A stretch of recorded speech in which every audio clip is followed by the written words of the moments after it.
during the late nights, the rigorous testing, and the meticulous engineering carried out by many of you. And as we look ahead to our next missions, we are pushing the boundaries of what is possible and ushering in a golden age of space exploration. And I could not be any prouder of this team as we carry that forward. Thank you.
choose to go to the moon.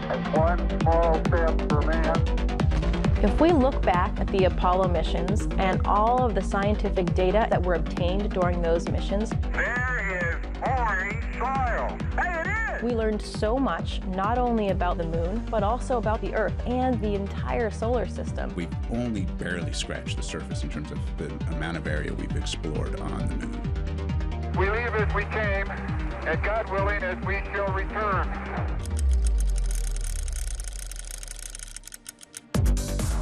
America has always been a frontier nation. Now we must embrace the next frontier. I am asking Congress to fully fund the Artemis program to ensure that the next man and the first woman on the moon will be American astronauts, using this as a launching pad to ensure that America is the first nation to plant its flag on Mars. Artemis represents the future in space. It is our next big step, and it is time to take it. By unlocking the mysteries of the universe, we unlock truths within ourselves.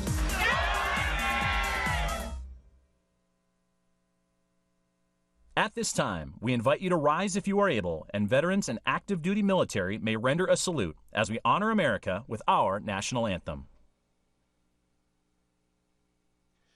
Oh, say, can you see by the dawn's early light what so proudly we hailed at the twilight's last gleaming, whose broad stripes and bright stars through the perilous fight o'er the ramparts we watched were so gallantly streaming, and the rocket's red glare, the bombs bursting in air, gave proof through the night that our flag was still there. Oh, say, does that star-spangled banner yet wave o'er the land of the free and the home of the brave?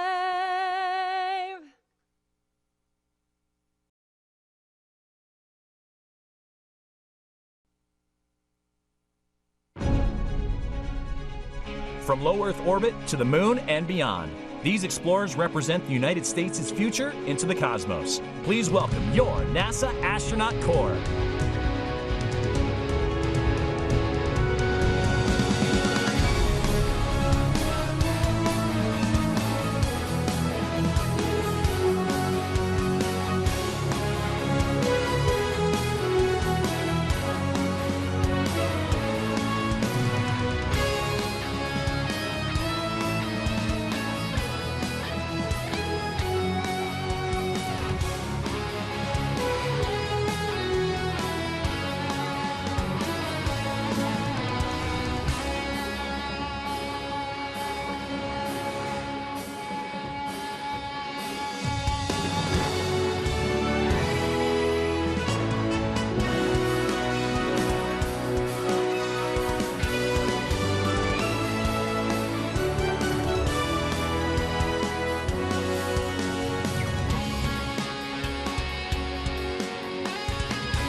Our return to the moon will be different than the last time. Our return to the moon will be different than the last. The space launch system is now counting down to liftoff of Orion on its maiden voyage to the moon.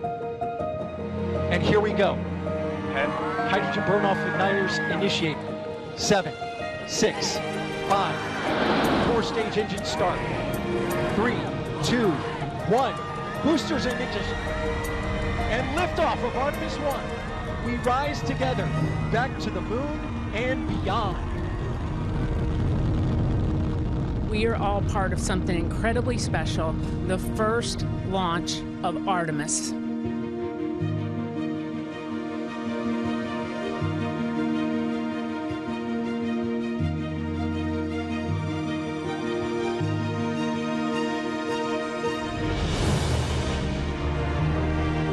This view of Earth from a human-rated spacecraft not seen since 1972 during the final Apollo missions.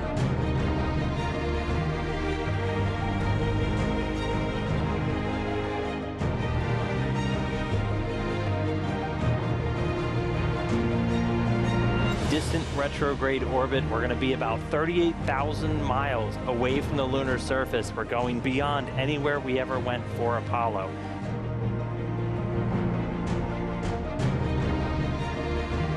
The Orion spacecraft is barreling its way back home after circumnavigating the moon and beyond in an elliptical distant retrograde orbit. Splashdown. Orion back on Earth.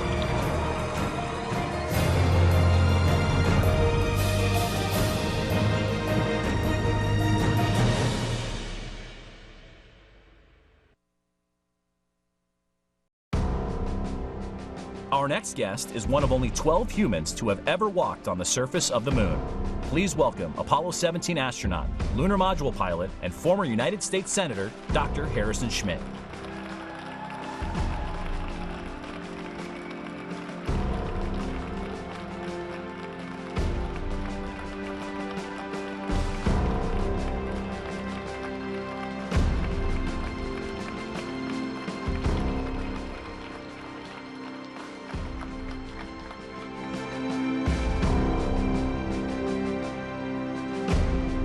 I'm not as tall as I used to be.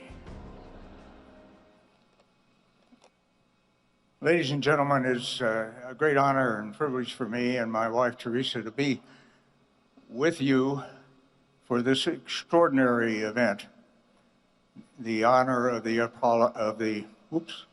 Artemis 2 crew. I have a bit of a tradition, which I'm going to take advantage of, that whenever I have a chance to make a presentation, I toss a few soft lunar balls out into the audience. Hello, get it. There you go. Oh, we're going to need some training out there. Ladies and gentlemen, it is indeed a great honor to be with you today. The Artemis 2 crew has just done an outstanding job of beginning the process that we went through almost 60 years ago now in order to land on the moon and go further than that. As did those before us in the Apollo program and subsequently. We just rode the tip of the spear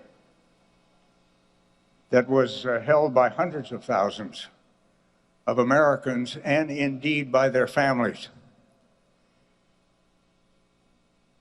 They jointly made Apollo 17 the most productive lunar exploration mission that we have ever had, soon to be surpassed, right guys?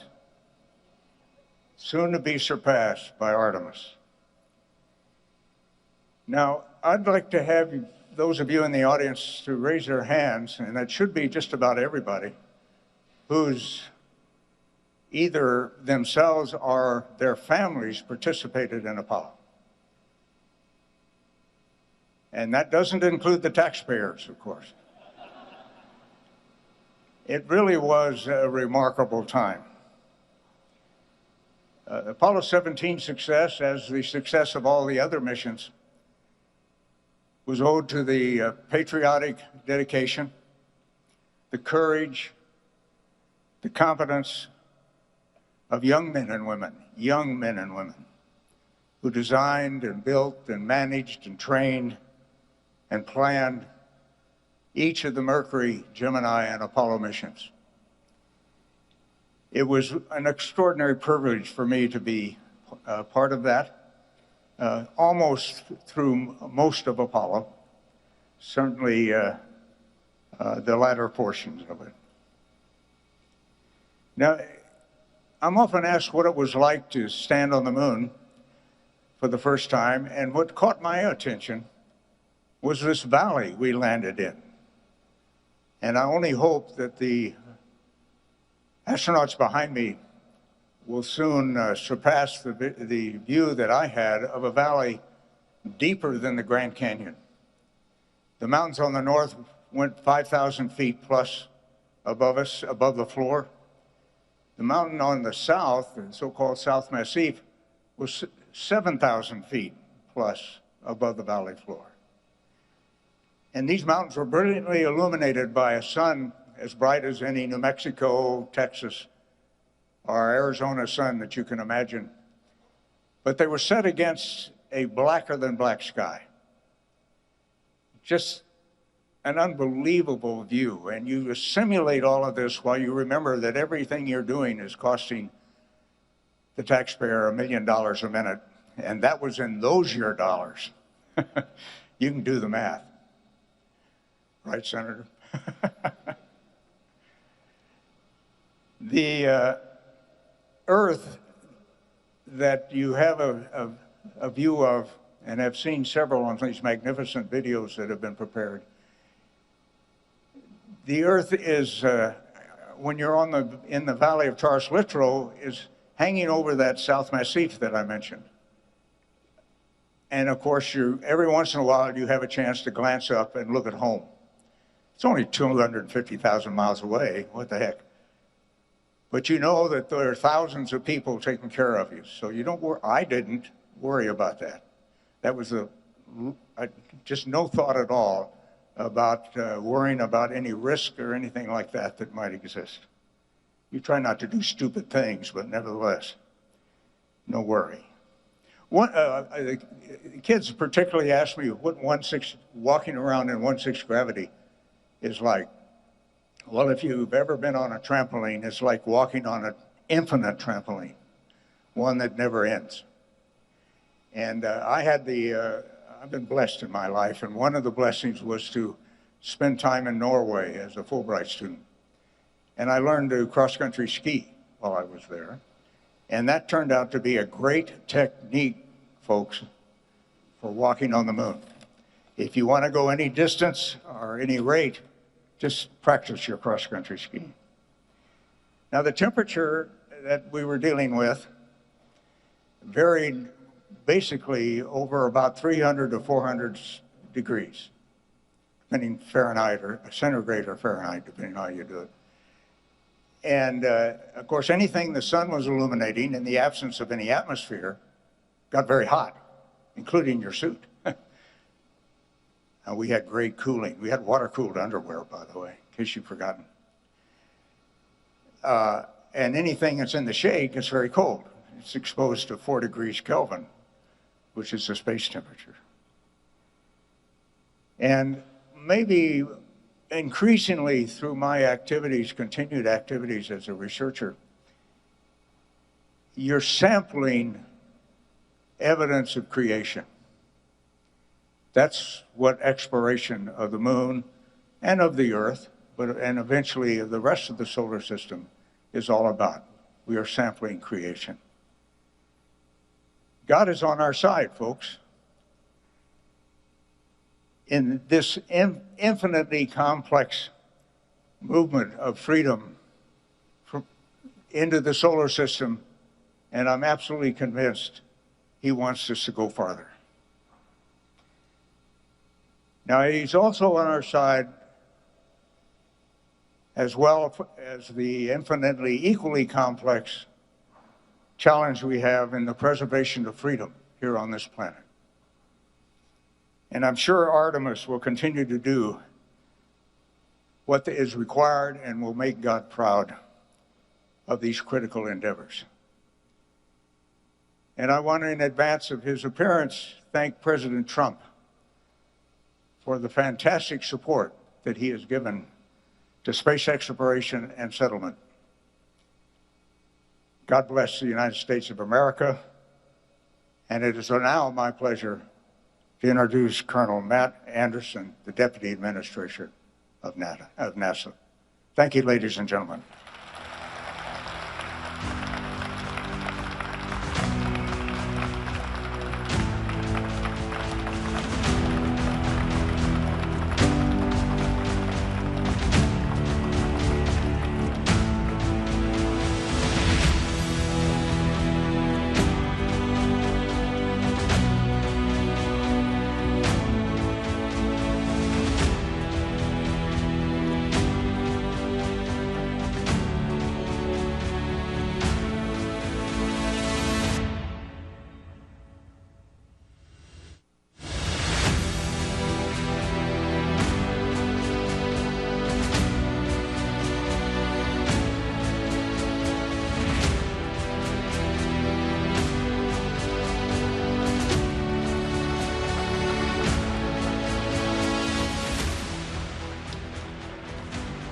Wow, this is incredible. How about that guy, huh?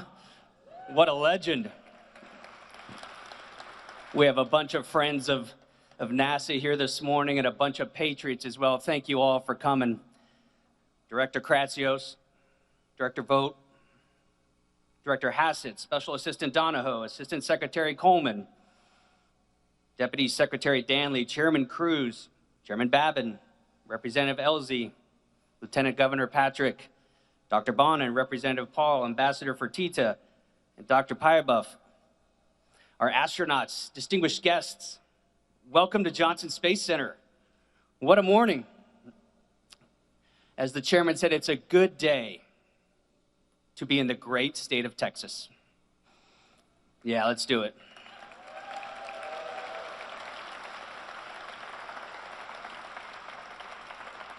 For more than 60 years, this center has served as the heart of human spaceflight.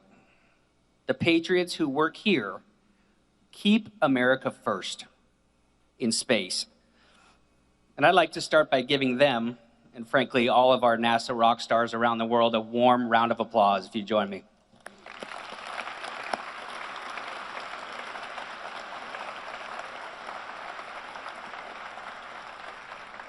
Just up the road here at Mission Control, Capcom Charlie Duke was the first to hear Neil Armstrong tell the world that he had taken one small step for man, one giant leap for mankind.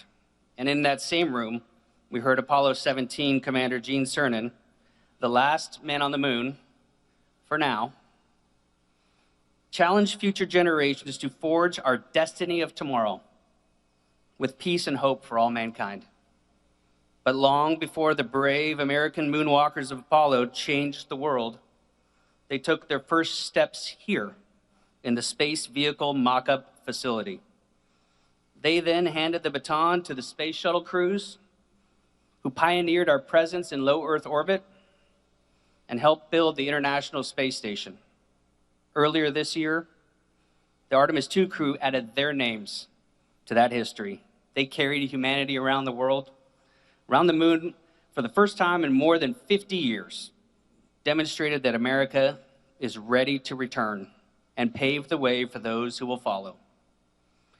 In this mock-up of the Orion spacecraft, Reed, Victor, Christina, and Jeremy spent countless hours learning how to live and work inside a spacecraft roughly the size of 2 minivans.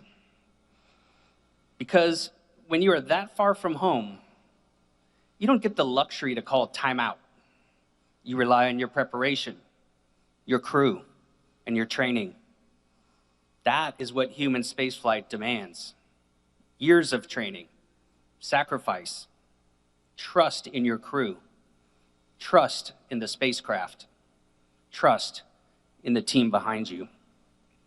And ultimately, the courage to strap into a rocket, leave this planet behind, and carry out the mission. It's the same courage and dedication we're calling on every astronaut to bring to the missions ahead, because we need it now more than ever. The second space race has begun, and right now, America is on a shot clock. Our national security, the prestige of our nation, and the dreams of millions of Americans are riding on our ability to get the job done. This is an extraordinary responsibility, but it's also an opportunity. The next generation is watching. They're going to remember the men and women who return America to the moon, build an enduring presence, and open the door to Mars. But none of this would be possible without strong leadership from the top. President Trump ignited the golden age of exploration and discovery. He gave us the vision. His Working Families Tax Cut Act gave us the resources. And the Artemis II crew took the first steps. For their courage and service, today the President will present this crew with the Congressional Space Medal of Honor.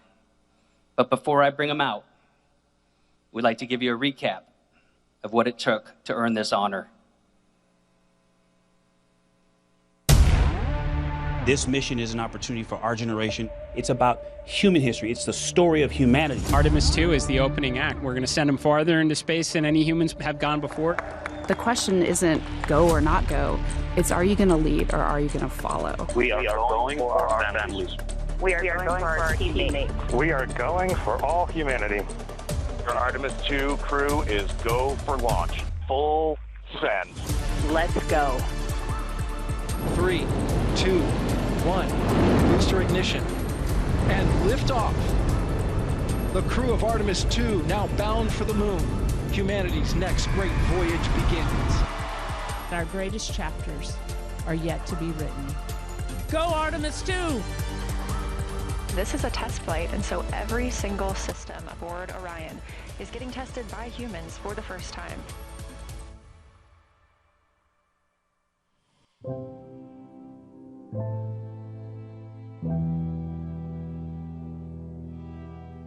Our science team helped us out with a couple of craters on the moon that have not been previously named. A number of years ago, we started this journey in our close-knit astronaut family, and we lost a loved one.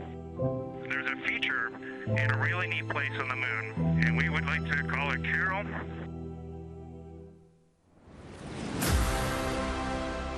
We do not leave Earth. We choose it. We will always choose each other. We love you from the moon. Absolutely unbelievable.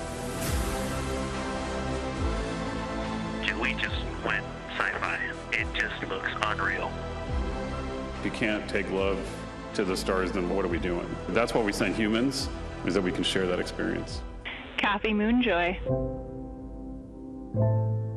We caught a view of Earth, and now we're completely distracted for a little bit. We look like we're smiling at you, like a little Cheshire cat.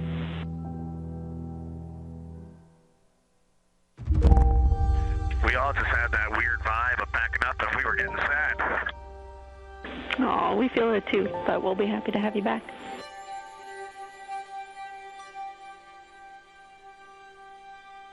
And there go the first series of parachutes.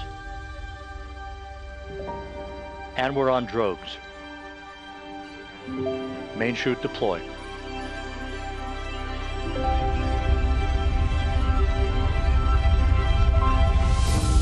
Splashdown confirmed at 7:07 p.m. Central Time. A new chapter of the exploration of our celestial neighbor is complete. Welcome home. Integrity's astronauts back on Earth. We took your hearts with us, and your hearts lifted our hearts. The golden age of exploration has begun, and we are just getting started. America, ladies and gentlemen, it is my privilege to bring to the stage Mission Commander Reed Wiseman, Pilot Victor Glover, Mission Specialist Christina Cook, and Mission Specialist Jeremy Hansen. Give it up for your crew of Artemis 2.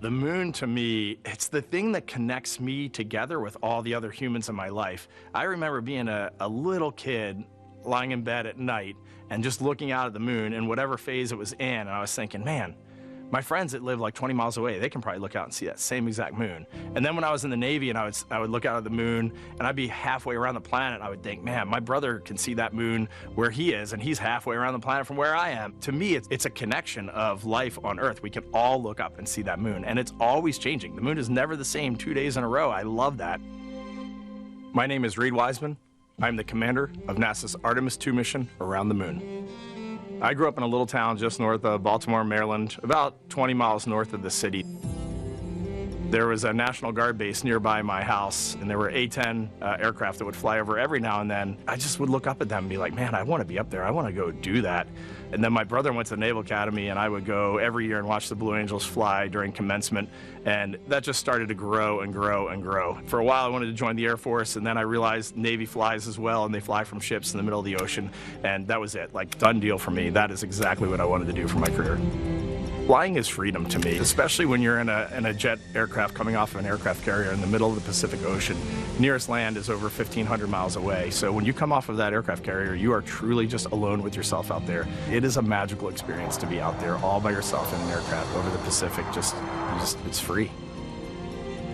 I think anybody who accomplishes something that they set their mind out to, there's no one thing that does it for them. It's a combination of everything. I mean, the way my parents raised me, the way my brother and I, the way our relationship developed over time, my friends, being in the marching band, going to college, setting my own course, learning how to live on my own, being mentored along the way, being, kept on the path to success, but being given the freedom to, make excursions and fail every now and then and regroup and carry on. I think all those things come together in the end to get you where you are. I've had to overcome, I'm a human being. I've had to overcome a lot of fears. I'm pretty scared of heights. I joked about that on the International Space Station, but it turns out I'm only scared like at the edge of a building. When you're up on the International Space Station, even though you're 250 miles up, I never had that feeling of falling or that I was, at risk up there. I just kind of loved the feeling of floating and looking down at Earth. There have been challenges all throughout my life. By far, the biggest challenge was losing my wife in 2020 to cancer and now raising two daughters who are grown up now, but that's been the biggest challenge by far I've ever had to face. It is not easy being an only parent, trying to work a full-time job, and raising two kids is something that I think about every single day. I'm very proud of the work I've done. I haven't always done it well, but I've always shown up and tried as hard as I possibly can.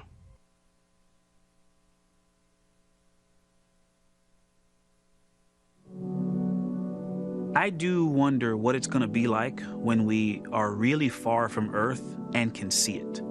The sensation of being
was a part of, swinging for the fence and trying to go get an engineering degree, not just go to college, but get an engineering degree and then go do something challenging and technical like flying. Apollo is known for sending humans to the moon. Artemis has an opportunity to continue the Apollo story, but I actually think it's important for this story to stand on its own. Artemis is a new program, and we're trying to do new things. And it's great to compare and contrast. When you look at our spaceship, you can see parts that were designed, built, and integrated in another country. When you look at our crew, you see that our crew is international. There are also men and women. And I just think that comparing and contrasting makes the story even richer. The piloting role specifically, I will have an hour and a half or so where I get to fly the spacecraft by hand. We haven't flown that many spaceships. And so the ability to fly one actually in space on a test mission is just a really unique opportunity.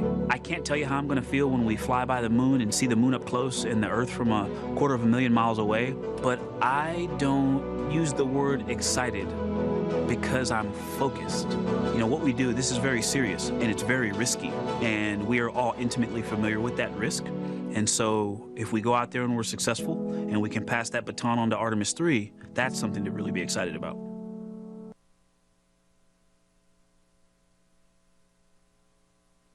I tell a story, which is one that my dad told me before the Apollo missions when he was just a very little boy.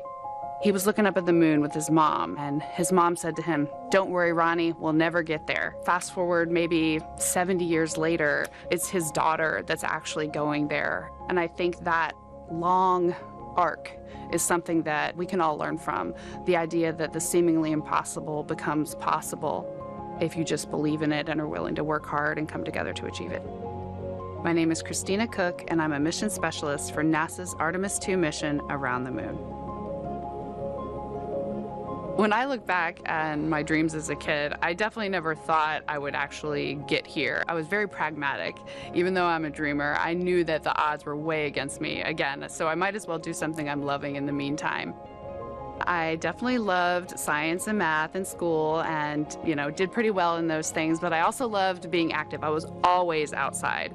I loved things that made me feel small. I loved looking at the night sky, oftentimes between the pine tree branches, or I loved the ocean. North Carolina also has mountains, and when we go there, I just love the vastness of all of those things. I loved how they made me feel and what they made me think about, and the vastness of the universe and how much out there was to learn. I'm drawn to exploring. I'm drawn to challenges that involve both mental and physical, and I'd much rather be solving problems wearing a whole lot of equipment and in a harsh environment, and that's just something I've carried with me ever since I was a kid. Thinking about the fears or challenges that I've had to overcome, there are just so many. I mean, basically, it's just been, that has been the journey. I always say to people, do what scares you, and that means I have to follow my own advice. So doing what scares me meant getting on a plane and going to the Antarctic, getting on a plane and going to study abroad in Ghana, applying to become an astronaut, opening the EVA hatch in the airlock and going out of it into the darkness, strapping myself onto a rocket. And so for me, I think that no matter what the challenge, recognizing that if people believe in you and you believe they believe in you, the challenges seem always a little bit easier.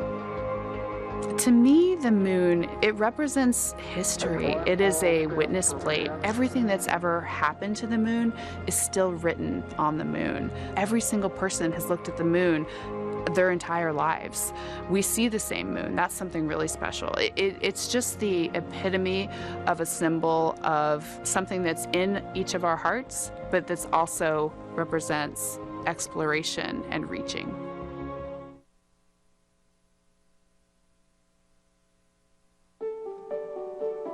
I have this very distinct memory of seeing an image of an astronaut standing on the moon. It's burnt in my brain because I went back to it so many times in my childhood, and I would look at that image, and I know it had a huge impact on me that humans had walked on the moon.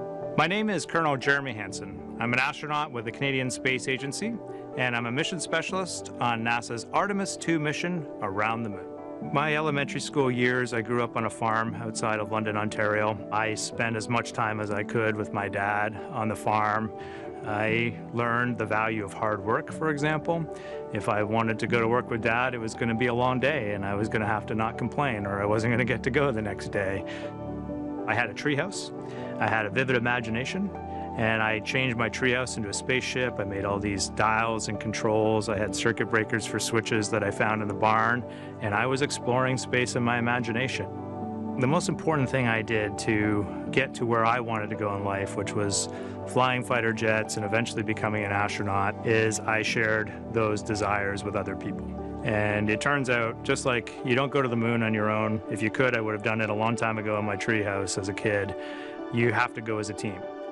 I think the biggest impediment to achieving my goals was, of course, myself. And I think that's a common human experience. There are many times where just little things would get in my way, and my immediate interpretation of that was, well, now that goal's out the window.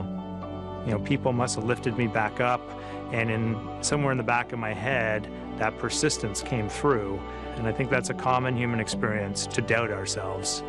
I've come to this, I guess, realization that I believe that we all have gifts to contribute, and the goal is to figure out how to use your energy towards adding positively to humanity's existence on this planet. But I love it when humanity sets big goals, like sending humans to the surface of the moon with an eye to eventually going to Mars, because when we do that, we can bring together genius from not just even in one country, but around the world. I've also learned from my indigenous mentors that they refer to the moon as Grandmother Moon. So you've probably heard of Mother Earth. They use Grandmother Moon because Grandmother Moon is responsible for the water in their community, just like the moon moves the water around the planet, affects the tides. And I think that's a really beautiful thing for us as we go back to the moon, to think about all the different cultures around the world and how they view the moon differently. And that's really neat because we all share that same moon in the night sky. This is drawing on the playbook of success from the 1960s. We're bringing it back. This is how you do the near impossible. We're learning and building up to doing something extremely hard. A permanent human presence on the moon may sound like science fiction, but it's already taking shape. The ideas are becoming hardware, the plans are becoming missions, the future is happening now.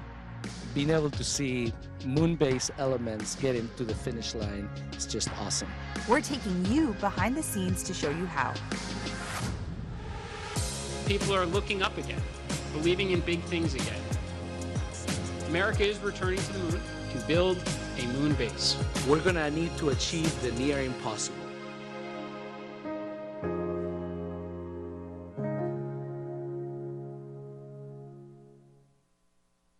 NASA is building a moon base, a place where astronauts will live, work, and conduct science on and around the moon. Now, building a moon base won't happen all at once. It will take more than 20 lunar landings during the first phase, with each mission delivering the equipment, technology, and science needed to build, learn, and improve. We're traveling across the country to meet the companies building lunar landers for upcoming flights and see how they're preparing for their next missions to the moon. Just north of Austin, Texas, Firefly Aerospace is preparing for its second mission to the moon. NASA's Carlos Garcia Galan is taking us inside its headquarters, where engineers are preparing the lunar lander for its upcoming mission. Love to see the hardware ready for moon-based mission, Blue Ghost 2. So tell us a little bit about what we're looking at. Yeah, so what we're looking at right here is, like you mentioned, our Blue Ghost Mission 2 lunar lander. The lander's now stacked. It's starting to really look like a lander, and we're getting ready to install our electronics and all our payloads. Blue Ghost Mission 2, the lander, is going to the far side of the moon. And that is really driven by one of the payloads that will sit on the top deck of the lander. It's called Lucy Knight. So that's a radio astronomy telescope. So they want to sit on the far side of the moon, away from all the noise from Earth. So the moon's kind of blocking all of that. And they're looking back at the cosmic dark ages. So that's a very amazing payload, yeah. We will also have another payload that we will have put into orbit. So it'll be in an orbit around the moon. So that's Lunar Pathfinder. We have a rover on board. Super exciting. Yeah, so that'll be our first mobility payload that we have. So all of those are coming along with us. They're each going to gather science, technology data, and it can all be used on future missions. A lot of the people that worked on mission 1 are still here working on mission 2, so we have all that knowledge still in-house. And then you're implementing all the lessons learned because we have all that great data from Blue Ghost mission 1. So it does feel easier, so it feels like the wheel is starting to really turn a lot faster, and then we've got these other moon-based awards, so it's really about, can you make it repeatable, can you produce it? Yeah, can you be successful several times? Is the excitement building up? Oh yeah. I mean, you're getting pretty close. Yeah, I think anytime that you have something in the clean room where it's like you look at it and you know, like, that's my lander, that's going to the moon. It's also humbling. It's like, hey, we did it one time, but now we need to do it 2, 3, 4. We need to keep doing it and keep upping the bar and getting better each time.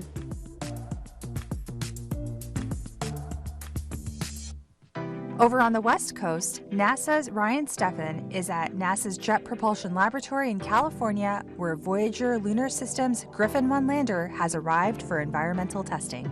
This larger lander is an infrastructure class lander that's not just meant for scientific payloads and instrumentation, but also it's made to basically take equipment in infrastructure level capability and deliver that to the lunar surface. It's also landing in the South Pole, where the terrain is a little bit harsher, it's a little bit more dangerous to land. It requires precision navigation, guidance, and control to land in safe locations. This lander will be taking a total of 10 payloads, the largest of which, the Astrolab Flip rover, is the largest commercial payload to ever be delivered to the lunar South Pole. So we're thousands of miles away from where you guys assembled the spacecraft. Why did you decide to bring this out to Southern California? Jet Propulsion Laboratory has some of the best, most capable environmental testing facilities in the world, and for a lunar lander this size, really what we want to do is test the spacecraft, put it through its paces. Right now, Griffin is fixtured on top of the mass properties fixture, which is the black thing you see in front of it. Basically, we are testing to measure the mass of the vehicle, the total mass, the center of gravity, the moment of inertia, so that we know the exact configuration of the flight vehicle. When we get back, we will finish reviewing a lot of the test data that we've done here, correlating to our models and our pre-test predictions, modifying those based on the feedback that we've got during this testing, and potentially addressing any findings on the ground here while we have the chance before we launch later this year. It'll be exciting. On the East Coast, NASA's Courtney Beglin is at Blue Origin's testing facility in Cape Canaveral, Florida, to see the latest on the Blue Moon Mark 1 lander. Mark 1 serial number 1 is designed to prove out the core technologies for Blue Origin that we will eventually apply to the human landing missions of Artemis. So it's our liquid oxygen, liquid hydrogen systems, it's our precision landing capabilities, it's also our ability to offload large amounts of cargo. I see a lot of people working on this lander. Can you tell us what is left for this lander in order to make it fly? We just completed our thermal vacuum testing at Johnson Space Center in January and February of this year. We then brought the vehicle back. We did a number of tests. We first tested our RF compatibility with the TDRS satellite system, as well as a deep space network. We also have tested how our vehicle reacts during stage separation from the New Glenn vehicle. We've tested the acoustic environment, and soon we'll be testing our cryogenic propellant system. We've just completed our fit checks of our BE-7 main engine, the actual engine that will fly to the moon. That went perfectly, and so we're now closing up these tests, and we'll be ready for New Glenn. As you know, we had the mishap at the pad with New Glenn. The team there is making phenomenal progress.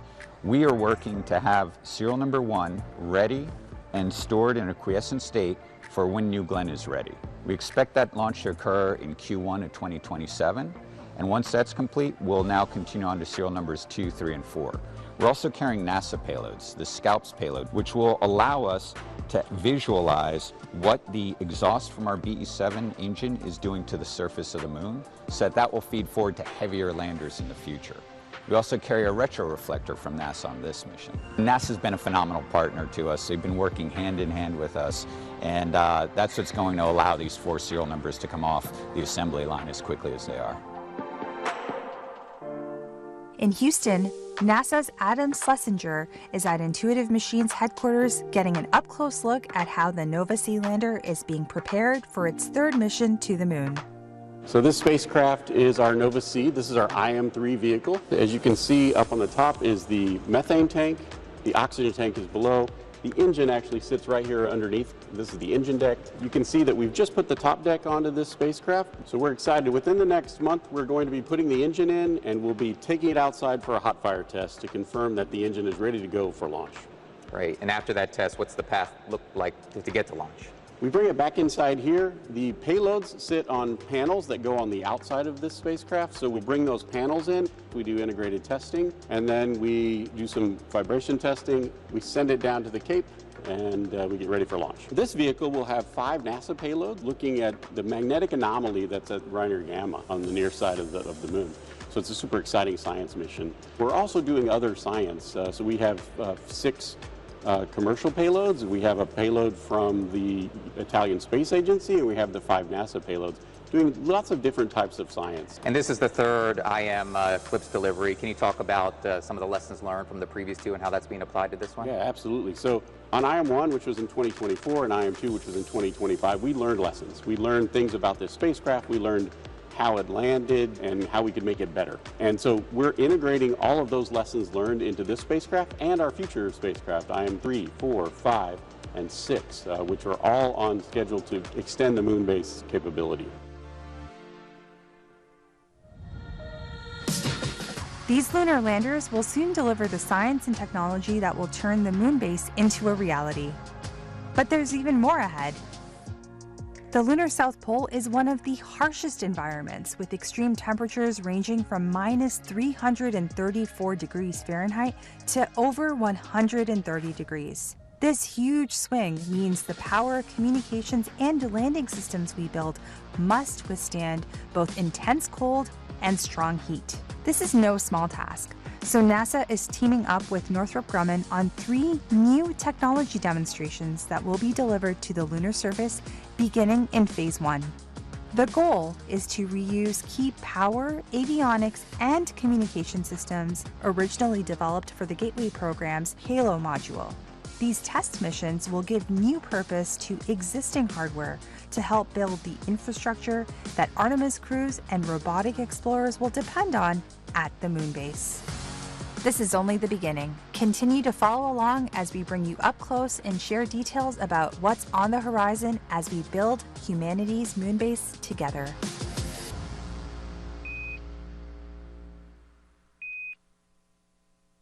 When it comes to Mars, everyone thought we were crazy. But sometimes, that's what it takes. We're making science fiction reality, writing the next chapters in the story of Mars exploration. But it doesn't happen overnight. Getting there is never easy. The first powered flight by an aircraft on another planet. It takes courage, creativity, resilience.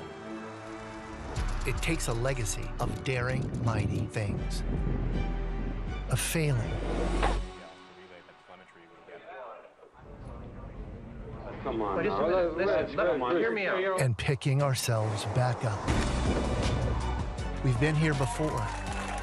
Decades of success. Building the future isn't for everyone. But for us, it's written in our DNA. We are the architects of the impossible. And on Mars, we've only just begun.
President Trump's administration is all about bringing back the big, bold endeavors that once defined American exceptionalism. That's one small step for man. And NASA is very much on board. On November 7th, NASA's Kennedy Space Center in Cape Canaveral, Florida, will kick off Max Power, a two-day event showcasing the best of American innovation in air and space, right here on American soil at the historic shuttle landing facility. Max Power will feature space hardware, NASA and DOW aircraft, interactive mission simulators, moon rovers. You're going to have Apollo astronauts there, Artemis astronauts will be there, behind-the-scenes experiences, one hell of an air show, and maybe even a rocket launch or two. As we honor America's 250th birthday, Max Power will help set the stage for the next 250 years of American engineering greatness. Together with our collaborators, this will be an event remembered for generations. You can head to nasa.gov/maxpower to learn more, and I'll see you on the flight line.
ignition, and lift off. And so with that, the Artemis 2 crew hands you the baton. You got the controls.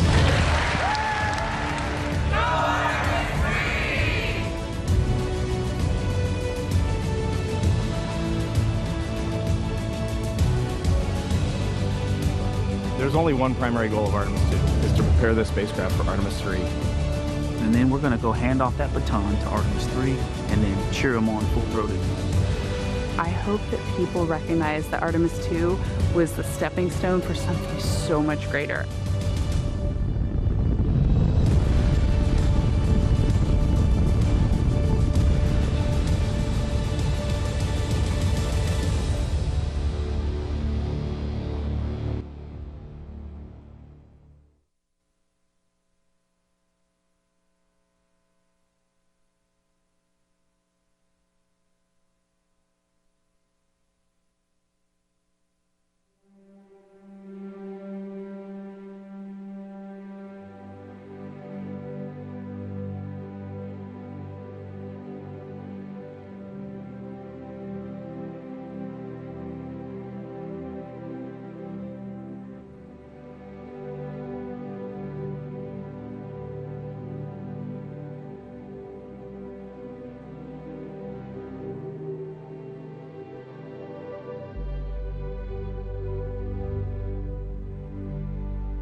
Ladies and gentlemen, please join me in welcoming NASA Administrator Jared Isaacman. Don't stop believing. Hold on to that feeling. Streetlight people. Good morning, everyone. Mr. President, welcome to Johnson Space Center. I am grateful to serve under a president with the vision and determination to ensure American leadership across the great frontier of space. A president with the foresight to see the diplomatic potential and give us the Artemis Accords. We now have 70 nations that have signed. The 71st will sign on Monday. The foresight to see the national security implications and give us the United States Space Force. The foresight to see the scientific, the economic, the inspirational potential and give us Artemis and Moonbase. President Trump knows great nations do great things, and he has given NASA the mandate and the resources to undertake the big, bold endeavors and achieve them. I am so grateful also to Chairman Cruz, Chairman Babin, Director Hassett, Director Kratsios, Director Pulte, and so many others that are also here from Congress for the support and the flexibility to enable the world's greatest space agency to compete in this very real second space race. To the Artemis crew, too, you stand here incredibly deserving of this recognition. Thank you for showing us the moon again, for showing the world your humanity, and for passing your knowledge and the baton to the astronauts who will follow in your very accomplished footsteps. There are no finer humans we could have sent as our ambassadors to the stars. To the NASA workforce representing the absolute best talent across the United States of America, alongside our industry and international partners, you showed the world that when we commit to these hard, these consequential endeavors, there is nothing we are not capable of achieving. And as we take this moment to reflect on what we have accomplished, let us look to where we go from here. Next year, we will launch Artemis 3, and what we learn from that mission will enable the grand return in 2028 when Artemis 4 brings American astronauts back to the surface of the moon. In parallel, we will launch our robotic landers, our rovers, and begin establishing that enduring presence on the lunar surface, the moon base, because this time we are going back to stay. We are not slowing down, Mr. President. This is an energized NASA, determined to do extraordinary things in and out of the atmosphere. We are rebuilding the X-plane fleet, launching more missions of science and discovery in the years ahead. And, sir, in late 2028, SR-1 Freedom will launch, and America will finally get underway on nuclear power in space. And at that moment, we will be one step closer to that next giant leap you called for during your inauguration speech when American astronauts plant the stars and stripes on Mars. Along the way, we will pursue the secrets of the universe, unlock the economic potential of space, ensure our national security in the ultimate high ground, and inspire the next generation to carry the fire of exploration even further. Ladies and gentlemen, we are here with your Artemis II heroes. This is your National Aeronautics and Space Administration. This is your president, the President of the United States of America, Donald J. Trump. And I'm proud to be an American, where at least I know I'm free. And I won't forget the men who died, who gave that right to me. And I gladly stand up next to you and defend her still today. 'Cause there ain't no doubt I love this land. God bless the USA.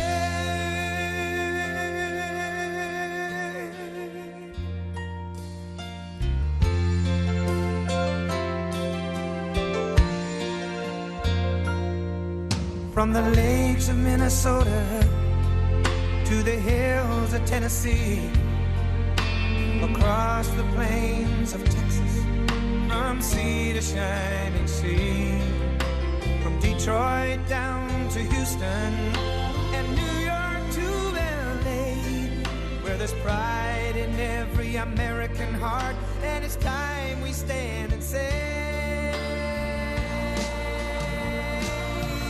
that I'm proud to be an American, where at least I know I'm free. And I won't forget the men who died, who gave that right to me. And I gladly stand up next to you and defend her still today. 'Cause there ain't no doubt I love this land. God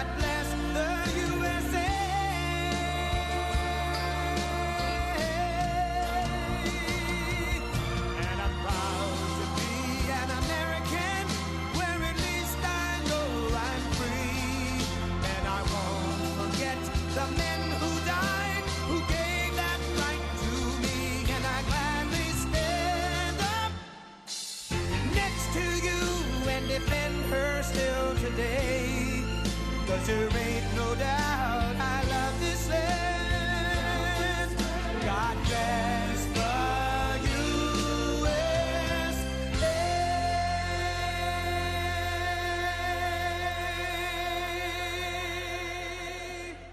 Thank you very much, and thank you to Jared. He's unbelievable.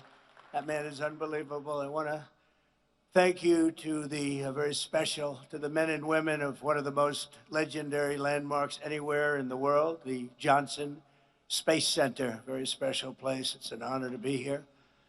And it's a place that is a monument to grit and determination and pure American excellence, and produced some of the greatest achievements in human history. And I have no doubt that under this great administrator and all of you people, you're going to have no question it's going to go further than it ever has. I really believe that. Or I made a big mistake in getting it going again because I had to get it going. It was a little bit not going too well. You know that better than I do. We gather here on these storied grounds, though, to celebrate the immense courage and service of 4 intrepid space heroes whose sense of daring and adventure led them further from Earth than anyone has ever traveled before. Incredible. That was an incredible evening. For us, it was evening. A lot of different times all over the world. But for me, it was evening, and everybody stopped. I was at a very important meeting with the biggest people in the country, maybe some of the biggest people in the world, and somebody said, "I'd like to watch Artemis." I said, "You would, really? Right in the middle of our meeting, you want to watch?" And we actually had a television pulled up, and everybody was spellbound. Somehow, maybe it's Jared, but somehow that just caught the imagination, and we watched every minute of it. In fact, the meeting was a disaster because after that was over, they were so excited, nobody did anything. So it was a total waste of time, but what can I tell you? But it really brought spirit. There is a spirit that we didn't see in this space so much, and now you've really brought it back. And today we're proudly awarding the Congressional Space Medal of Honor to the remarkable crew of Artemis II. Please join me in congratulating Commander Reed Weissman, Pilot Victor Glover, Mission Specialist Christina Cook, and Mission Specialist Jeremy Hansen. Great people. Thank you. Congratulations.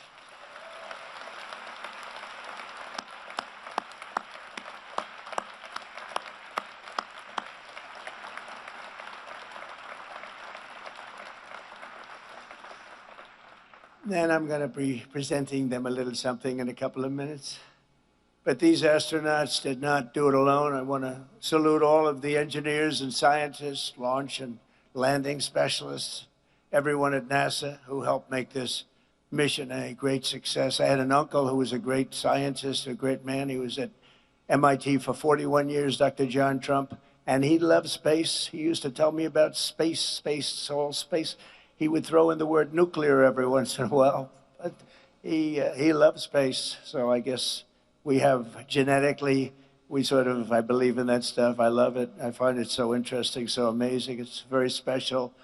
Thanks to also Associate Administrator, Chief Engineer, Amit Shah-Thriya, and that's Artemis II Lead Flight Director, Jeff Radigan, Artemis II Landing and Recovery Director, Lily Villarreal, and thanks as well to friends of NASA. We have Senator Ted Cruz. Where's Ted? Are you here, Ted? Look at this guy. He's a good man. Stand up, Ted. He is a good man. We've had good moments and bad moments together. And I will tell you, he's good and he's smart and he loves what he's doing right here. This is something special, right, Ted? Also, another great warrior and friend of mine, Brian Babin, representative, congressman, does a fantastic job. Thank you, Brian. And Jake Elzy. Jake, thank you. What a group we have here, huh? Lieutenant Governor, a friend of mine. I mean, I shouldn't get political, so I won't, but I will tell you, from 2015, everyone thinks I ran in I actually announced in 2015, Lieutenant Governor Dan Patrick called up. He said, I want to be the chairman of your campaign in Texas, and you've never left, right? And we won it in record votes. Nobody came close. And I just want to thank you for that. You were a fantastic chairman. We didn't even have to speak too much. It was sort of good. And that's what we have to do in a little while in the election coming up. So important. Texas Controller Don Huffhines. Congratulations, Don. That was a great win you had. Congratulations. We watched that very closely. Great job. And of course, we're honored to be joined by amazing members of the NASA Astronaut Corps, past and present. They are amazing indeed, and thank you for all you do and risking your lives to advance our voyage into the heavens. It's where you go to the heavens. And I understand this weekend that NASA has a very big launch coming up, the Roman Space Telescope. I was asking Jared, is that a big one? He said, it's really big. So I hope everyone that's watching, look at all the media back there, all the press. I hope you're going to inform people because this is going to be a very big deal. It's hundreds of times more powerful than Hubble, and it will help unlock the secrets of the universe. So to everyone involved here at NASA, good luck this weekend. It's a big deal. And I was given a little briefing. I said, I want to know about this if it's so big. And it really is something hundreds of times more powerful than Hubble. That's all you have to know. From the very beginning, America has always been a frontier nation, and space is the highest of all the frontiers. Our manifest destiny is to explore and settle this great unknown, carry forward the light of American liberty into the stars.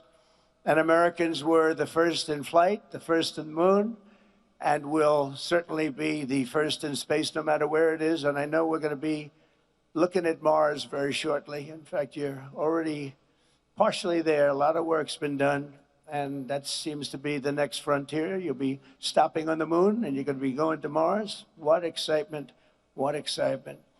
Yet when I took office in 2017, America's endeavors in space had come to a complete halt. It was held back by decades of gross mismanagement in Washington.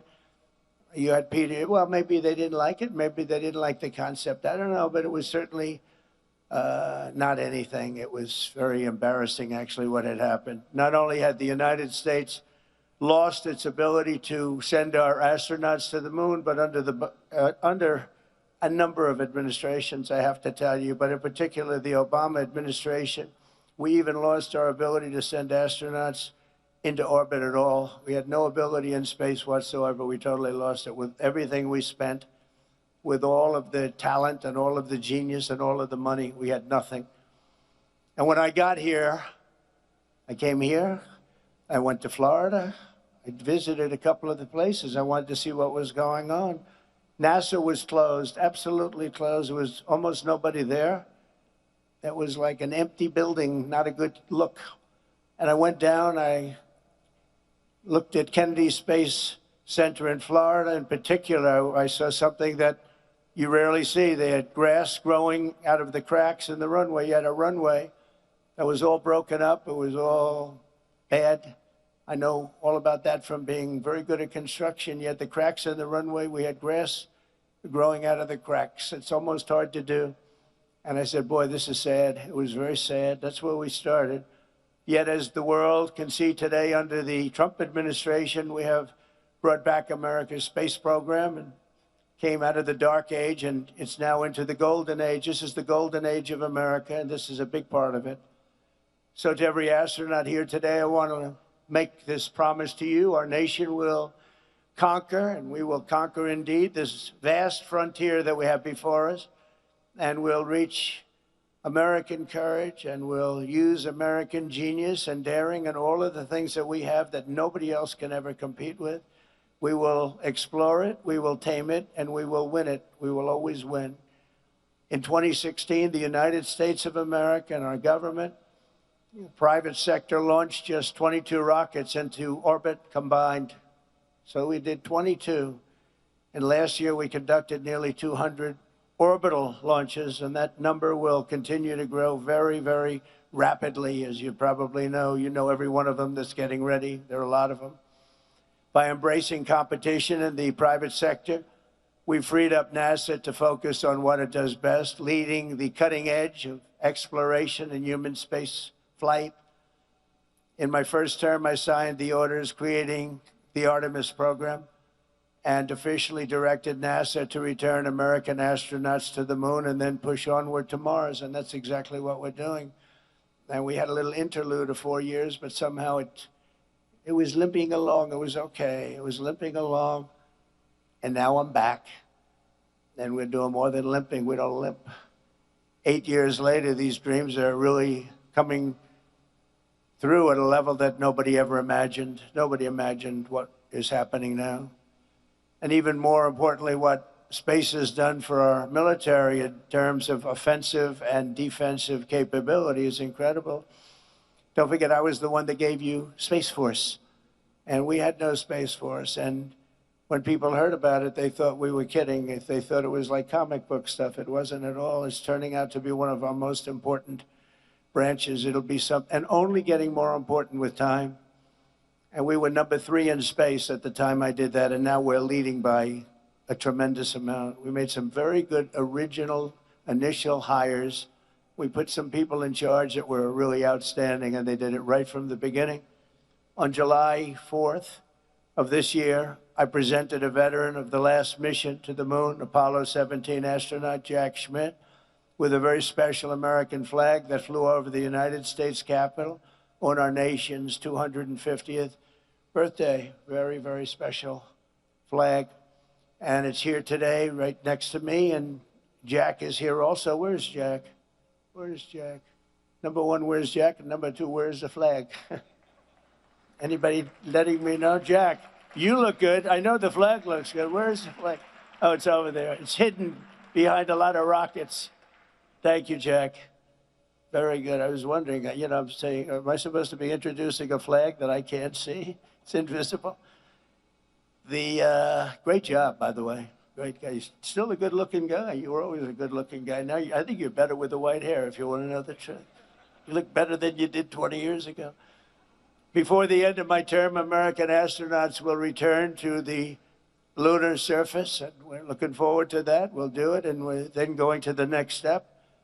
And when we do, they'll plant this very important flag to mark the site of the first permanent American settlement on the moon. They're going to have a settlement. They're building a settlement up in the moon. And we're not going to stop there, because under Administrator Isaacman, and I have to tell you, with Jared, everybody wanted him. You know that, Ted? Everybody. I got calls from you, but I got calls from Democrats. Can you believe it? I won't say anything bad about them. I'm not going to change their term or their name. But Democrats, DEM, and they called and they said he's fantastic, which set him back a lot, because when I got so many calls from Democrats, they said, is that good or bad? But I got a lot of calls from Republicans and Democrats, something that doesn't happen very often. And the people just said he's just the best. There was no competition. There was actually no competition. And I made it, and he's turned out to be better than we even thought possible, right? Even better. So we're lucky to have Jared. But NASA has already begun to work on the first ever nuclear-powered interplanetary spacecraft, which will launch in 2028 on a mission to Mars. It's coming so incredible. They have to go nuclear because they have essentially unlimited fuel. You don't have to fill up the tanks every so many miles, right? It's incredible. This ship will be among the first of what will ultimately be a massive American star fleet, making space travel almost as common as ocean travel today and bringing our military to a new level of excellence. Again, so much of this has to do with our military. I don't know if I'd be as enthused about it, but what it's done to our offensive and defensive capability is incredible. So we're doing this, but we're also, when you think of space or when you think of what we're doing here, the military is a very big factor. We're at levels that nobody ever thought would ever happen. And you see how well we fight. We fight very well. We're getting so much of our information from Space Force, as an example. Makes us a much better military. You look at Venezuela, what happened there. One day, actually to be exact, it was 48 minutes. And so much of that information came from space. And all the attacks are, if you look at our blockade, which is incredible, it's so successful, being helped by space, Ted, you know, being helped by space. So who would think?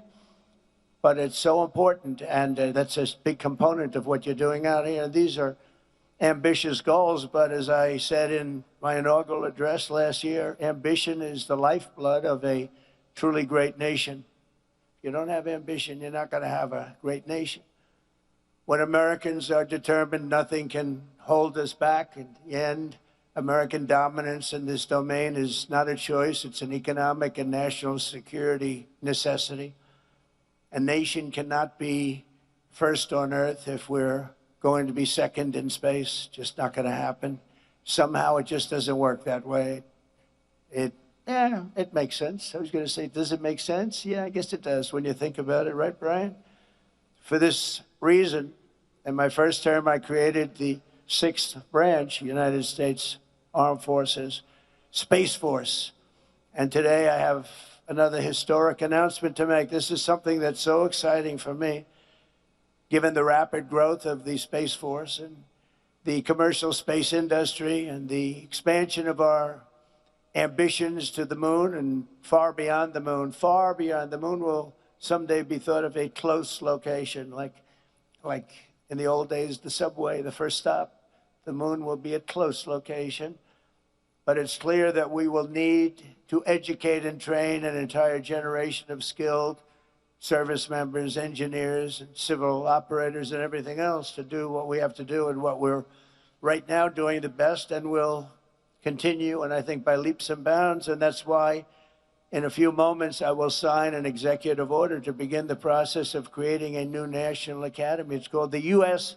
Space Academy. That's a big deal. So you think of West Point, and you think of Annapolis, and you think of the Air Force Academy, and you think of the Coast Guard Academies. Great, they're all great. But we're going to have now a Space Force. We're going to have an academy for what the people in this room love the most. That's exciting. That's really exciting. And I'm going to be choosing a location very shortly. I know where some people want it that are in this audience. Some people come down, like this one guy over there, he's lobbying me, say, leave me alone. Just leave me alone. I'm not sure he's going to get it. I don't know if he's going to get it. But everybody wants it because it's the hot thing. Space is the hot thing. Tell you, Ted Cruz and Brian, you guys are here, they're working too, I have to tell you. Just leave me alone, Ted, please. Leave me alone.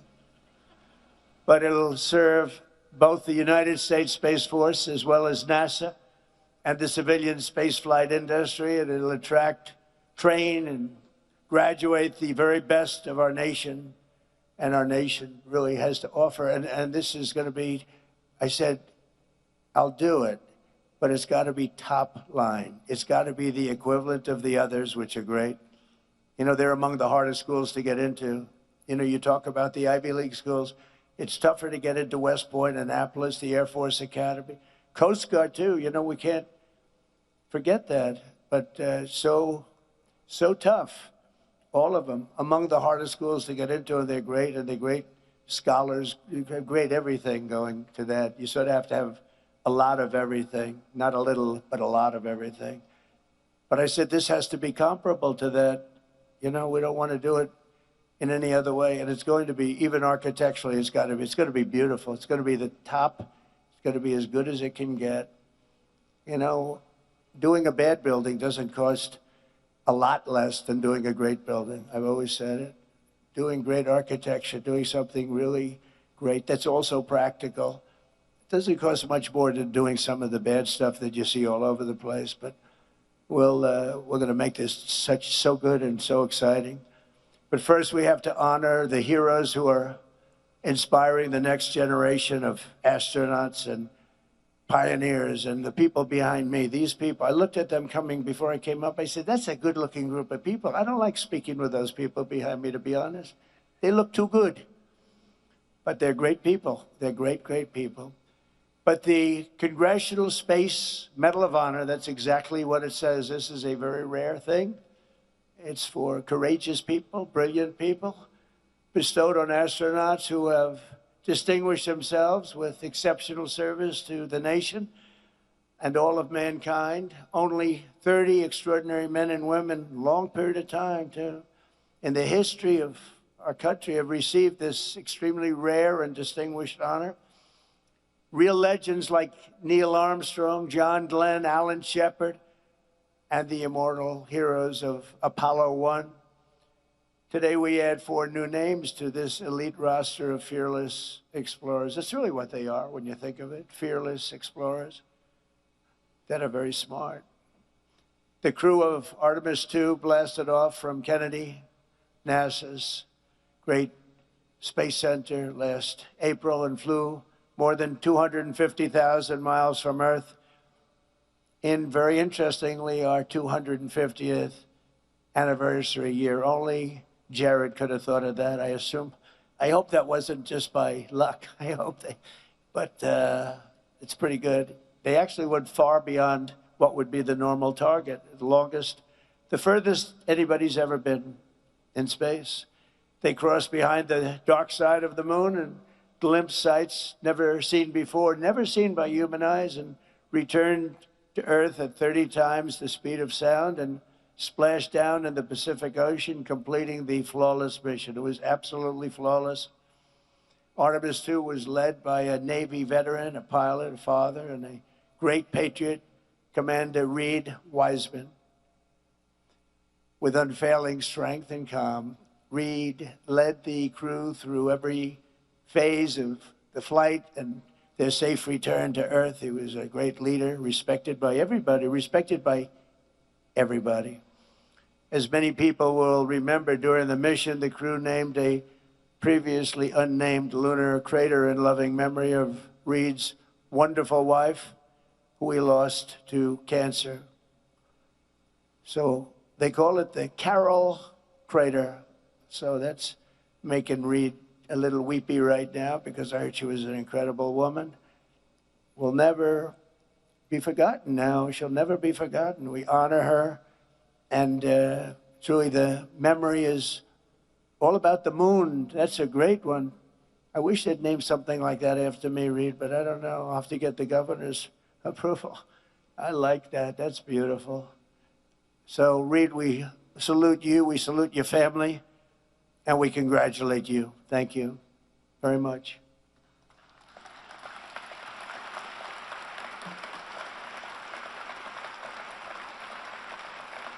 And today we also honor a distinguished naval aviator with an outstanding record as a test pilot. He served in 24 combat missions for our country before taking on the most dangerous mission of all, Pilot Victor Glover. Victor led guidance, navigation, and control operations with perfect skill and absolute total precision. And you have to have great precision or things will not go well. And he did it with the heart and the faith that brought out the best in this incredible team before the spacecraft passed behind the moon and lost communication. And they did. I was watching. There was absolutely none. I said, what's going on? But they lost total communication with Earth for a fairly extended period of time. Victor turned to prayer and reminded us all of God's love for all of his children.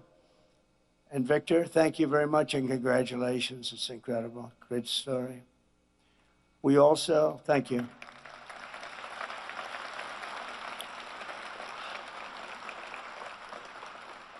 We also recognize mission specialist Christina Cook, who before this flight had already set a world record for the longest continuous flight ever by a woman in space. On Artemis 2, Christina led major science and observation tasks, making vital contributions to future missions and the advance of human knowledge. Christina tells young people, do what scares you. It's an interesting statement. I don't know about that, Christina. But that's the attitude that you have to have. You want to do this. And that is the attitude that she has, and I think that everybody standing behind me has, frankly. The further she went, the stronger she got. She was really amazing, they say, on the trip. She was just amazing. So, Christina, thank you very much. We appreciate it. Great job.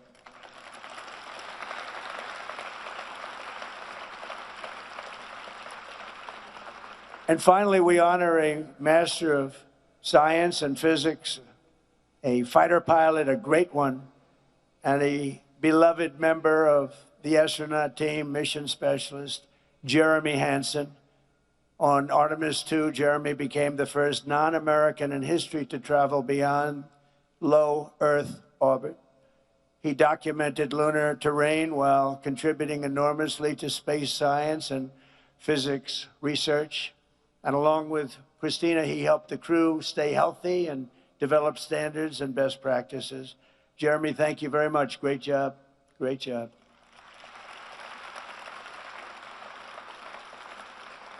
So with unmatched bravery and unwavering faith, these four extraordinary astronauts renewed the legacy of the pioneers and explorers who charted the world's oceans, climbed its highest summits, and tamed the American West. Great people, great men and women, incredible. That spirit is written into the soul of our nation, and in the daring deeds of these heroes, we're reminded that for America, no aim is too high, no journey is too far, no challenge is too tough.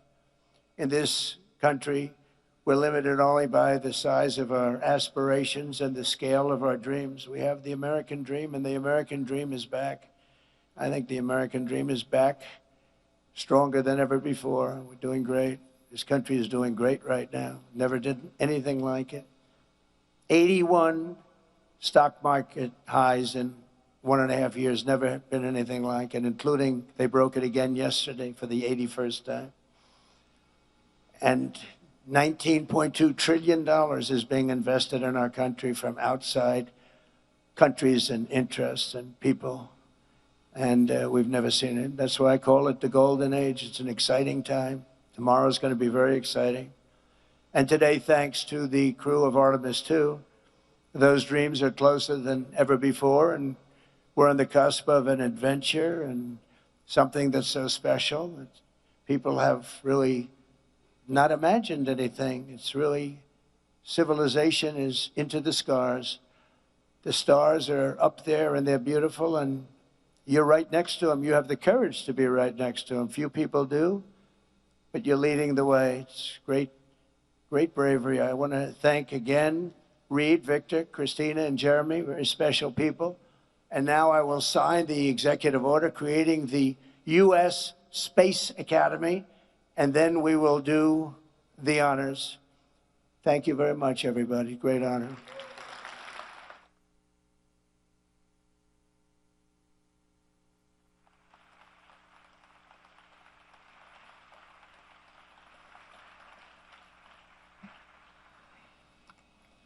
Okay. Gotta pick a good one. Pick a good pen.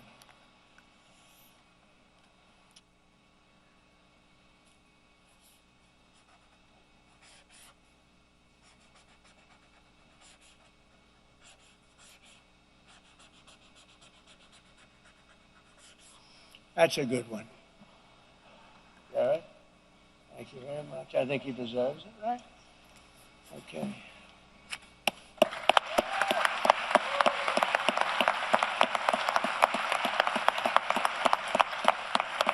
Thank you, Travis. Thank you very much. You'll take that. Take these around. You'll give them out to some of the people. We'll do that. We'll go over here.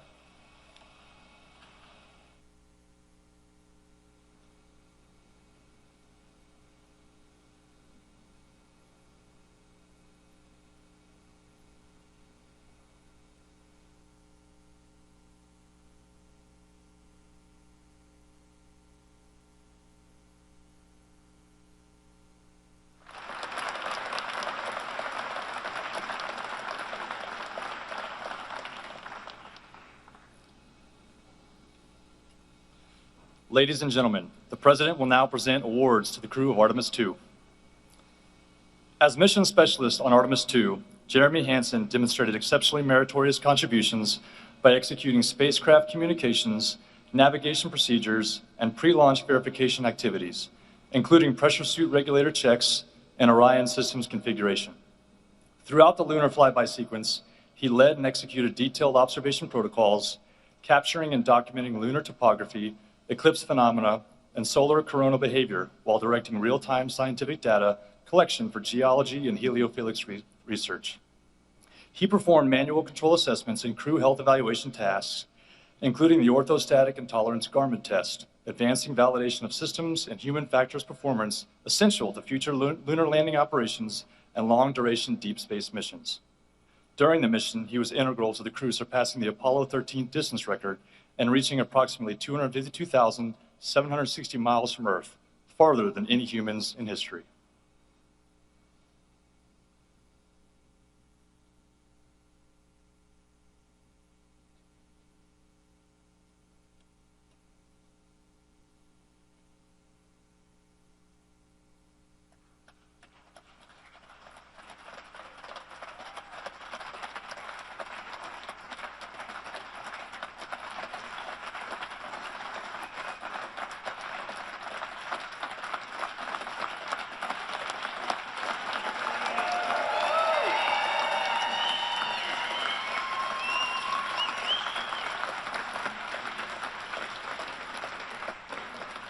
As mission specialist on Artemis 2, Christina Cook demonstrated exceptionally meritorious service by leading major science and observation tasks during the mission's 7-hour lunar flyby, capturing and documenting impact craters, lava flows, surface fractures, and eclipse phenomena that significantly expanded understanding of lunar geology and solar corona behavior.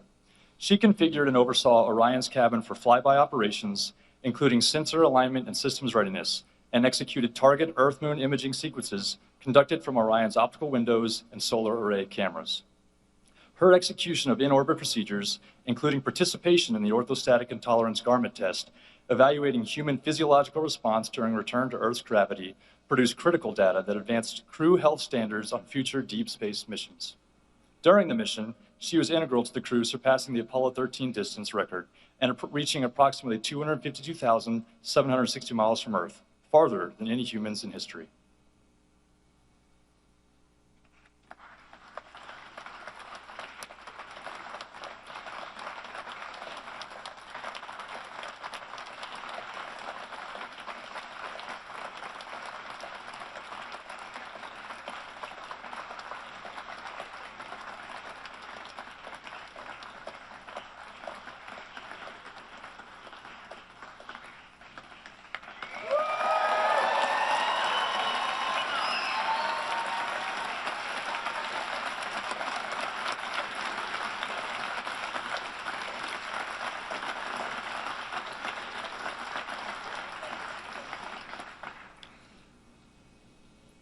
As pilot of Artemis 2, Victor J. Glover distinguished himself through exceptionally meritorious performance by commanding and executing guidance, navigation, and control operations throughout launch, translunar injection, and return phases. He led manual control evaluations during Orion's return trajectory operations, validating spacecraft control modes and confirming the spacecraft's piloting characteristics for future missions.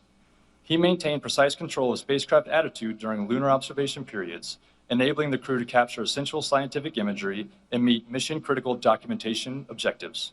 His professional skill was further demonstrated during trajectory correction maneuvers and during final atmospheric entry and splashdown, ensuring the mission's safe completion and advancing deep space operational readiness for upcoming Artemis expeditions. During the mission, he was integral to the crew surpassing the Apollo 13 distance record and reaching approximately 252,760 miles from Earth, farther than any humans in history.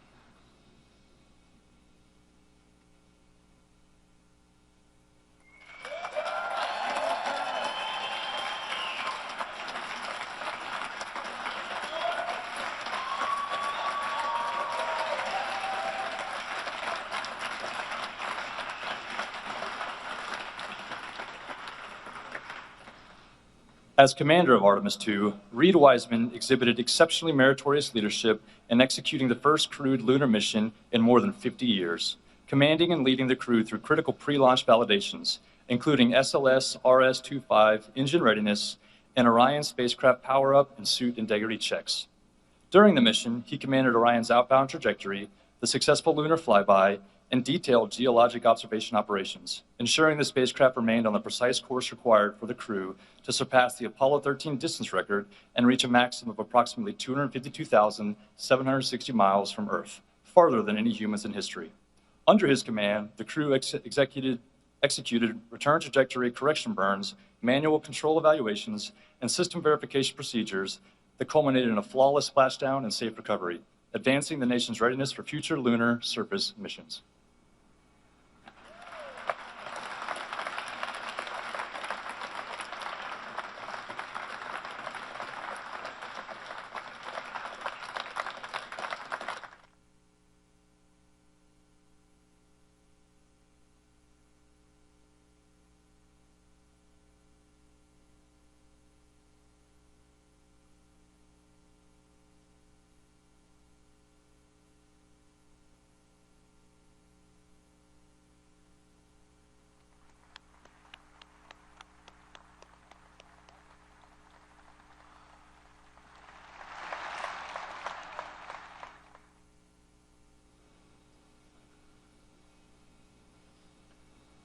Victor, Christina, Jeremy, what an honor to do this with you three.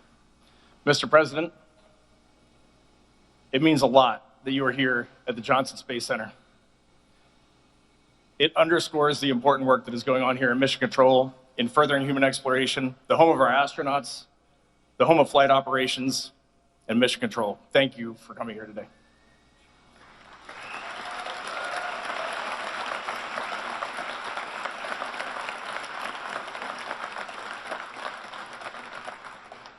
This is awesome. On April 1st, on the launch pad, when we were getting ready to ride this magnificent rocket, the crew said three things. Victor Glover said, "We are going for our families." Many of you are here today. Thank you so much for supporting us. Christina Cook said, "We're going for our teammates." Mr. President, when we were backstage and we heard you mentioning some of those names of those people who sent us on this mission and brought us back safely, that was warming our hearts. Thank you for honoring those people. And then Jeremy said, "We're going for all humanity." When we went around the far side of the moon, which has now been rounded up to 252,760 miles, we'll take it, keep rounding it up. We got to talk to you.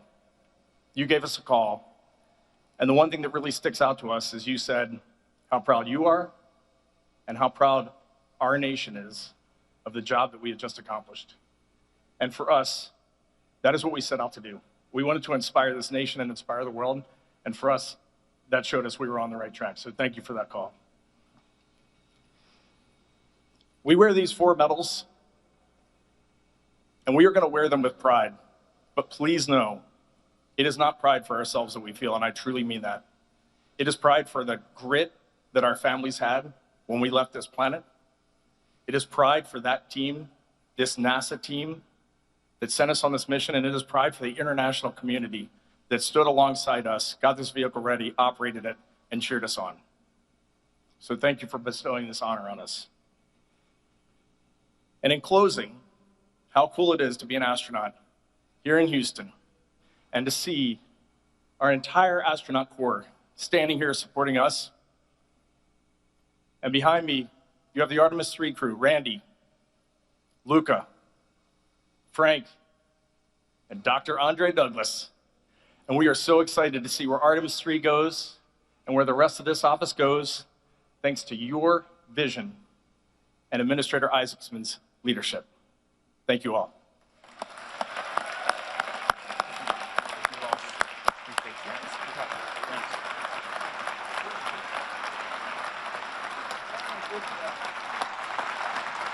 I'm going to hand it over to our esteemed pilot, Victor Glover.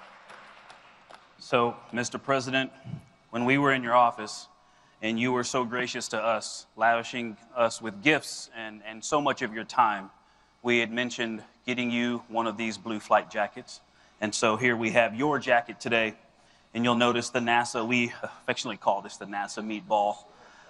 But on the sleeve, you'll see the team that we are a part of in the astronaut office, and that is the Flight Operations Directorate. There's a lot of neat symbology on that patch, and I can explain it to you, or some of the team can later. Underneath that, you have the Artemis 2 mission patch, which we told you a little bit about, and then you've got 45 and 47 patches, which represent that vision that Reed was talking about earlier. And so we are people of our word, and it is great to be able to give this to you in front of everyone. Thank you, sir. Thank you.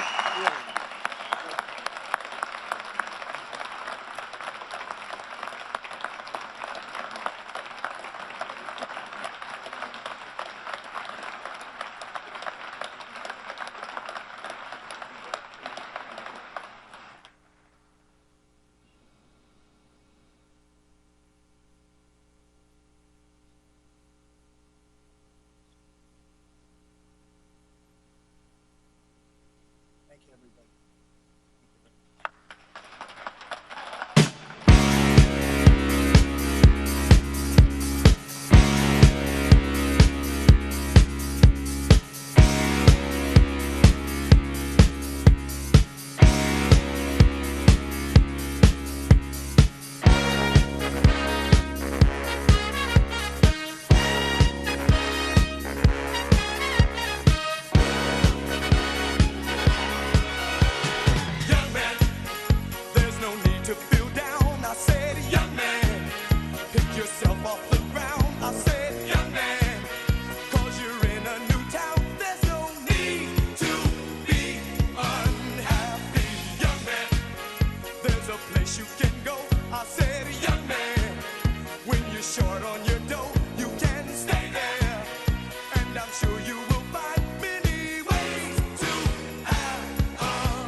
At this time, we encourage you to remain seated and join us as the President of the United States speaks with the crew of Expedition 75 aboard the International Space Station.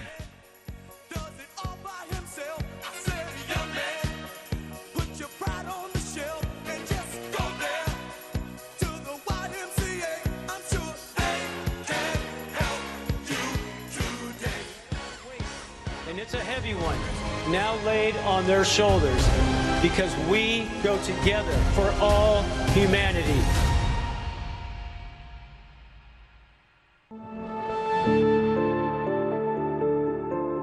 NASA has a rich history of test flights, and we do it for a reason.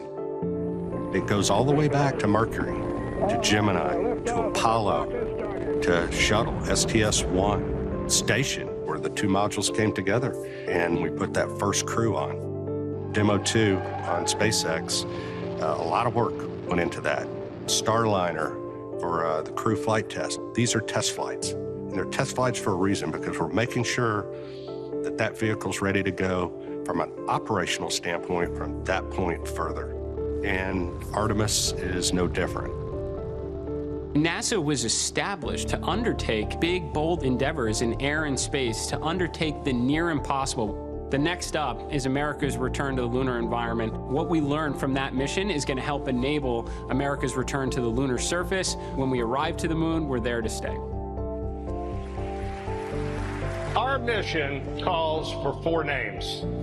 It's difficult to pick just 4 from a group that by its very definition attracts the best and the brightest that humanity has to offer, as humanity looks to find its place among the stars. My name's Norm Knight. I'm the director